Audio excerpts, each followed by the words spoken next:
अस्सलामुअलैकुम दोस्तों आपने बारहा सुना होगा कि हम अपने बीते हुए टाइम को चेंज नहीं कर सकते, जो हो चुका वो हो चुका। पर ये बात मुकम्मल दुरुस्त नहीं है। एक तरीका है जिससे हम अपने पास्ट को चेंज कर सकते हैं, डायरेक्टली ना सही तो इनडायरेक्टली जरूर, और वो तरीका है किताबें पढ़ना। क्योंकि गुज़रे जमाने में हमने जो एक्सपीरियंस किए हैं और उन एक्सपीरियंस की बुनियाद पर जो आइडियाज हमारे माइंड में बिल्ड हो गए हैं, किताबें पढ़ के उनको बदला जा सकता है। तो इस तरीके से डायरेक्टली ना सही पर इनडायरेक्टली किताबें पढ़ना माजी को बदलने का सबसे बेहतरीन तरीका है। हमारा किताबें पढ़ना ऐसा ही है जैसे किसी कंप्यूटर के अंदर कोई नया सॉफ्टवेयर इंस्टॉल करना। कंप्यूटर में कोई नया सॉफ्टवेयर इंस्टॉल करने के बाद उस कंप्यूटर की एबिलिटी बढ़ जाया करती है, वो और मज़ीद चीजों को परफॉर्म करने के लायक हो जाता है। ठीक इसी तरीके से किताबें पढ़ने के बाद हमारी एबिलिटी भी बढ़ जाती है, हम भी और चीजों को परफॉर्म करने के लायक हो जाते हैं। पर ये सब इतना आसान नहीं होता। इसके लिए जरूरी है कि हम ज्यादा से ज्यादा अपनी पढ़ी हुई चीज को याद रख पाएं।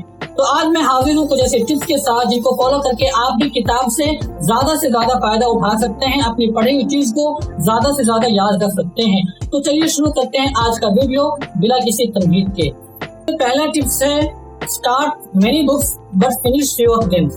इस चीज में ज्यादा वक्त नहीं लगता कि हम ये रियलाइज कर पाएं कि जो किताब हम पढ़ रहे हैं वो उतना मुफीद है भी नहीं जितना वक्त हम उस पर खर्च कर रहे हैं। लिहाजा हमें चाहिए कि हम ज्यादा से ज्यादा किताबों को पढ़ना शुरू करें, पर खत्म उनमें से सिर्फ कुछ ही को करें। ये बिल्कुल जरूरी नहीं कि हम हर किताब को शुरू से लेकर आखिर तक बाकायदा एक एक पेज करके पढ़ें, बल्कि मुनासिब ये है कि हम पहले किताब के टेबल ऑफ कंटेंट्स पर यानी उसके फहरिस्त पर एक नजर डाल लें और फिर उनमें से अपने पसंदीदा मौज़ूआत का इंतखाब करें जिनमें हमें दिलचस्पी हो या जो हमारे लिए जरूरी हो, और फिर उन्हें पढ़ें। ऐसा इसलिए दोस्तों क्योंकि हमारी जिंदगी बहुत मुख्तसर है, हमारे पास टाइम बहुत लिमिटेड है और इस दुनिया में किताबें बहुत ज्यादा हैं। तो हम हर एवरेज किताब को शुरू से आखिर तक पढ़ने में अपनी जिंदगी सर्फ नहीं कर सकते। इसीलिए हर वो किताब जिसे शुरू करें उसको आखिर तक पढ़ें ये जरूरी नहीं है, बल्कि जितना हमारे लिए जरूरी है, जितना हमारे लिए मुफीद है, वो ये कि हम उस किताब में से अपने पसंदीदा मौज़ूआत का इंतखाब करें, उन्हें पढ़ें और फिर दूसरी किताब में लग जाएं। और इसमें भी एहतियात जरूरी है। आप हर किताब के साथ यही रवैया अख्तियार करते रहेंगे तो फिर इसका भी नुकसान होगा। अब हम आते हैं अपने दूसरे टिप्स की तरफ। दोस्तों, किताबों में से उन्हें किताब का इंतखाब करें जिनकी आपको फिलहाल जरूरत हो, जिनमें पढ़े गए आइडियाज को आपकी जरूरत हो ताकि आप उन पर अमल कर सकें। कहा जाता है कि action is a very effective form of learning, यानी किसी भी चीज को सीखने का सबसे इफेक्टिव तरीका उसमें सिखाए गए चीजों को अपने अमल में उतारना है। और ये तभी होगा जब आप वो किताब पढ़ेंगे जिसकी आपको जरूरत होगी।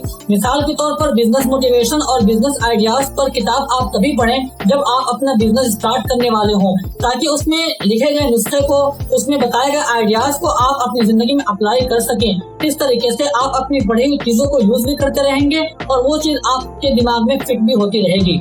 बिजनेस से आपका दूर दूर तक कोई ताल्लुक नहीं और आप फिर अब बिजनेस पर कोई किताब पढ़ेंगे तो इसका खातिर खास फायदा नहीं होगा। पर याद रहे कि ये रूल 100% हर किताब पे अप्लाई नहीं होता, क्योंकि हर किताब इतनी ज्यादा प्रैक्टिकल नहीं होती कि उसका असर हमारी जिंदगी पे फौरी तौर पे पड़े। बल्कि कुछ किताबें ऐसे होती हैं जिन्हें पढ़ के हमारा दिमाग मजबूत होता है, हमें मोटिवेशन मिलता है, हमारे अंदर विजडम पैदा होता है, नफ्स की इस्लाह होती है। तो इस तरीके की किताबों को पढ़ने का कोई महदूद वक्त नहीं, बल्कि इनको पढ़ने का बेहतरीन वक्त वही है जब आप चाहें। पर हत्तल इम्कान कोशिश ये हो कि हम हमेशा वो किताब पढ़ें जिनकी हमें जरूरत हो, ताकि उस पर अमल भी होता रहे। दोस्तों, अब हम आते हैं अपने तीसरे टिप्स की तरफ, जो कि है क्रिएट सर्चेबल नोट। किताबों को पढ़ते हुए हमें बहुत सारे आइडियाज मिलते हैं, बहुत सारी टेक्निक्स मिलती हैं, पर बेहतरीन आइडिया वो है जो जरूरत पड़ने पर हमारे काम आ सके, और इसीलिए नोट बनाना बहुत ज्यादा जरूरी है। तो हमें चाहिए कि अगर हम मोबाइल के अंदर या कंप्यूटर के अंदर PDF फाइल में कोई किताब पढ़ रहे हो तो उसको वहीं पर हाईलाइट कर लें। अगर फिजिकल बुक पढ़ रहे हो तो जिस पेज के अंदर कोई इम्पोर्टेंट चीज मिले उस पेज के कॉर्नर को फोल्ड कर दें ताकि बाद में उसे कहीं पर लिखा जा सके। नोट बनाना कितना ज्यादा अहम है इस बात को तो सभी जानते हैं और सभी करते भी होंगे, पर नोट बनाने से ज्यादा भी एक और अहम चीज है, वो है सर्चेबल नोट बनाना। यानी ऐसा नोट बनाना कि जिसमें हमें किसी एक आइडिया को तलाश करने के लिए पेज बाय पेज सबको चेक ना करना पड़े, बल्कि आसानी से हम उसे सर्च कर सकें। और इसका बेहतरीन तरीका ये है कि हम फिजिकल पेज में नोट ना बनाकर कंप्यूटर या मोबाइल के अंदर किसी सॉफ्टवेयर को यूज करें ताकि सर्च बॉक्स में कीवर्ड लिख के जो चीज हम चाह रहे हैं उसे आसानी से सर्च किया जा सके। फिजिकल पेज में चीजों को तलाश करना थोड़ा मुश्किल हुआ करता है, पर अगर फिर भी फिजिकल पेज में नोट बना रहे हैं तो इसको भी सर्चेबल बनाने का तरीका ये है कि सबसे पहले हम किसी एक किताब का नाम लिखें और फिर उस किताब के अंदर जो आइडियाज हमें मिले हैं उसको उसके तहत लिखते चलें। फिर जब वो किताब पूरी हो जाए और हम दूसरी किताबों को पढ़ना शुरू करें तो फिर उस किताब का नाम लिखें और फिर उसके अंदर आने वाले आइडियाज को उसके नीचे लिखें। अगर इस तरह भी चीजें कॉम्प्लिकेटेड हो रही हो तो फिर किताब के अंदर चैप्टर वाइज भी हम लिख सकते हैं कि फला बुक में चैप्टर नंबर 1, फिर चैप्टर नंबर 2, फिर चैप्टर नंबर 3। तो इस तरीके से हम अपने नोट को कॉम्प्लिकेटेड और पेचीदा होने से ज्यादा बचा सकते हैं, पर फिर भी हत्तल इम्कान कोशिश ये करें कि इसके लिए आप किसी डिवाइस का, किसी सॉफ्टवेयर का इस्तेमाल करें जहां पे सर्च करना बहुत आसान हुआ करता है। अब दोस्तों आते हैं हम अपने अगले टिप्स की तरफ, जिसे कहा जाता है कंबाइंड नॉलेज ट्री। इस टिप्स के मुताबिक हमें चाहिए कि हम किताब को एक दरख्त की तरह इमेजिन करें। किताब में लिखे गए आइडियाज दरख्त की जड़ की तरह हैं और फिर उन आइडियाज के डिटेल्स शाखों की तरह हैं। कहने का मतलब ये है कि जिस तरीके से एक दरख्त के सारे पार्ट्स एक दूसरे से जुड़े होते हैं, हमारा मुताला और हमारे किताबों में पढ़ी गई चीजें भी एक दूसरे से ऐसे ही जुड़ी हुई हों। मिसाल के तौर पर अगर हजरत मौलाना अशरफ अली थानवी रहमतुल्लाह अलैह की कोई किताब पढ़ते हुए आपके ध्यान में ये आता है कि जिस चीज के बारे में मौलाना बात कर रहे हैं इसी चीज के बारे में किसी दूसरे मुसन्निफ ने, मिसाल के तौर पर मौलाना नानोतवी ने अपनी किताब में बात की है, तो हमें चाहिए कि हम इस ख्याल को यूं ही आने जाने ना दें, बल्कि फौरी तौर पर थोड़ी सी हिम्मत दिखाते हुए, थोड़ी मेहनत करते हुए वो दूसरी किताब को भी खोलें और फिर दोनों किताबों को सामने रखें और फिर दोनों को कंपेयर करें कि एक ही बात के बारे में जब दोनों मुसन्निफ बात कर रहे हैं तो क्या दोनों सेम चीज कह रहे हैं या अलग चीज कह रहे हैं। अगर अलग कह रहे हैं तो फिर क्या अलग है, और अगर सेम ही कह रहे हैं तो फिर क्या दोनों के कहने का तरीका मुख्तलिफ है या सेम है। तो इस तरीके से हम कंपेयर करते रहें। इसके दो फायदे होंगे।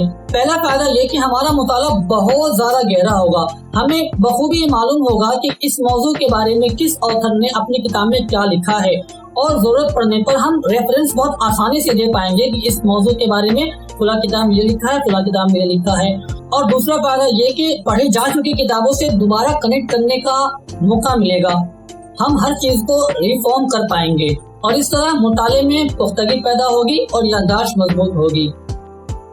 दोस्तों हमारा अगला टिप्स है राइट अ समरी। किताबों को मुकम्मल करने के बाद हमें चाहिए कि हमने उस किताब में जो कुछ भी पढ़ा, जो कुछ भी सीखा, उसको आधे से एक पेज के अंदर लिखने की कोशिश करें इख्तिसार के साथ।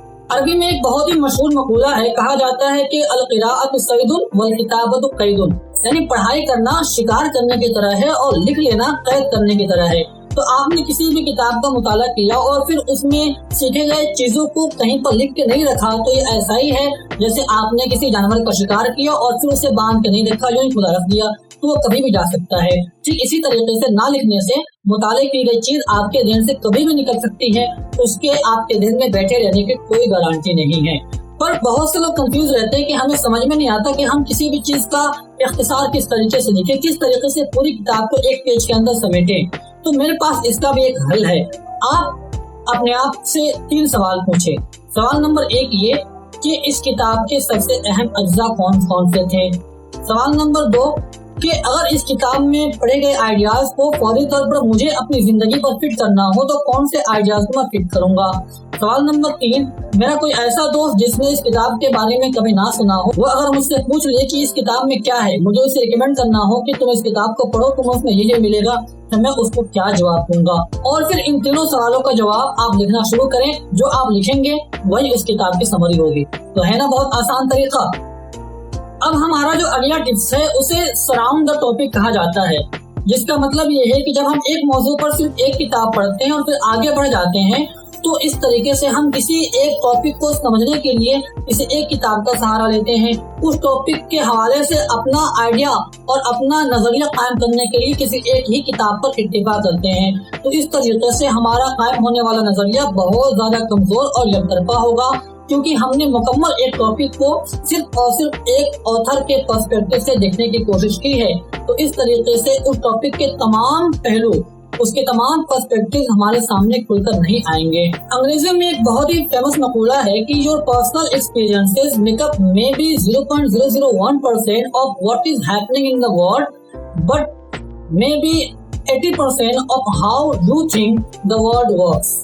यानी हमारे जो जाती तजुर्बात होते हैं वो हकीकी दुनिया की तर्जमानी कम करते हैं और हमारे ख्यालात की तर्जमानी ज्यादा करते हैं। कहने का मतलब ये हुआ कि हम दुनिया के बारे में जो कुछ भी सोचते हैं कि दुनिया ऐसी है, दुनिया वैसी है, या हम जो कुछ भी मुशाहिदा करते हैं कि दुनिया ऐसी है वैसी है, तो उसमें से हकीकत सिर्फ और सिर्फ 0.001% हुआ करता है। ज्यादातर चीजों को बस हमारे अपने ख्याल होते हैं जो फर्जी हो सकते हैं, जो गलत भी हो सकते हैं। तो जिस तरीके से आप एक इंसान है और आपके ख्यालात गलत हो सकते हैं, ठीक इसी तरीके से जिस किताब को आप पढ़ रहे हैं उसको लिखने वाला भी एक इंसान है, तो गलती हो सकती है। मुमकिन है कि वो भी सही नतीजे तक ना पहुंच पाया हो। इसीलिए कभी भी एक टॉपिक के ऊपर एक किताब पर इक्तिफा ना करें ताकि आपका नजरिया यकतरफा ना हो, बल्कि ज्यादा से ज्यादा किताबों के पढ़ने की कोशिश करें। हर तरह के पर्सपेक्टिव को नजर में रखें, हर तरह के ख्यालात को पढ़ें और फिर उसके बाद अपना एक नजरिया कायम करें। तो इस तरीके से हक बात तक पहुंचना बहुत ज्यादा आसान होगा। आज के जमाने में जो फिरका परस्ती और शिद्दत पसंदी जो लोगों के अंदर जमी हुई है वो किसी भी बुनियाद पर हो, उनकी एक वजह ये भी है कि वो हमेशा एक चीज को एक ही पर्सपेक्टिव से देखने की कोशिश करते हैं। उनके बाप दादा जिस तरीके से उसे देखते हुए आ रहे हैं वो भी उसी तरीके से देखते हैं, तो वो हक बात तक नहीं पहुंच पाते, बल्कि जो उनके समाज में हमेशा से चलता आ रहा है वो उसी पर चलते रहते हैं। सो ये जो टेक्निक है सराउंड द टॉपिक, इसको हमेशा अपने ध्यान के अंदर रखें। हमारा सातवां और आखिरी टिप्स ये है कि हमें चाहिए कि हम हर किताब को 2 मरतबा पढ़े कम से कम, क्योंकि हर दूसरे राउंड में हमें कुछ नई डिस्कवरीज होंगी, कुछ नई चीजें सीखने मिलेंगी, कुछ ऐसे पॉइंट्स मिलेंगे जिन्हें हमने पहले राउंड में नोटिस नहीं किया होगा। और अगर बिल्कुल ऐसा नहीं भी होता है तब भी कोई मजायका नहीं है, क्योंकि नई चीज भले ही ना मिले पर कम अज कम पुरानी चीजों का हम रिफॉर्म जरूर कर पाएंगे, हमारी याददाश्त पुख्ता होती रहेगी। दोस्तों, नासिम टैलेब जो एक बहुत ही बड़े मकाला निगार थे, उन्होंने एक जगह लिखा था, a good book gets better at second reading, a great book at third, any book not worth is reading is not worth reading. यानी हर अच्छी किताब को समझने में कम से कम उसे 2 बार जरूर पढ़ना पड़ता है, और हर बहुत ज्यादा अच्छी किताब को समझने के लिए उसे कम से कम 3 बार जरूर पढ़ना पड़ता है। कहने का मतलब ये कि किताबें जितनी ज्यादा अहम होंगी उसको उतनी ज्यादा बार ही पढ़नी पड़ेंगी। फिर आगे वो बहुत ज्यादा दिलचस्प बात कहते हैं, वो कहते हैं कि any book not worth is reading is not worth reading. यानी हर वो किताब जिसको 2 बार पढ़ना बेकार हो उसे पहली बार पढ़ना ही बेकार है। मतलब ये कि किताब को इतने ज्यादा अहम होना चाहिए कि उसे दोबारा पढ़ा जा सके। अगर उसको दोबारा पढ़ने में कोई फायदा हासिल नहीं होता, इसका मतलब है कि वो किताब कोई चीज ही नहीं है, उसको पहली बार भी पढ़ना बेकार है, उसे पढ़ो ही नहीं। तो दोस्तों, ये थे कुछ टिप्स, ये थे कुछ टेक्निक्स जिनको फॉलो करके आप किताब से ज्यादा फायदा उठा सकते हैं। उम्मीद है आपको ये वीडियो पसंद आया होगा। अगर वीडियो पसंद आया तो वीडियो को लाइक कीजिए, चैनल को सब्सक्राइब कीजिए और बेल आइकन को भी प्रेस कीजिए ताकि हमारे आने वाली वीडियोस आप तक सबसे पहले पहुंच सके। मेरे हाल मिलते हैं अगले वीडियो में एक नए कलाम और नए मौजू के साथ। तब तक के लिए खुश रहें और सलामत रहें।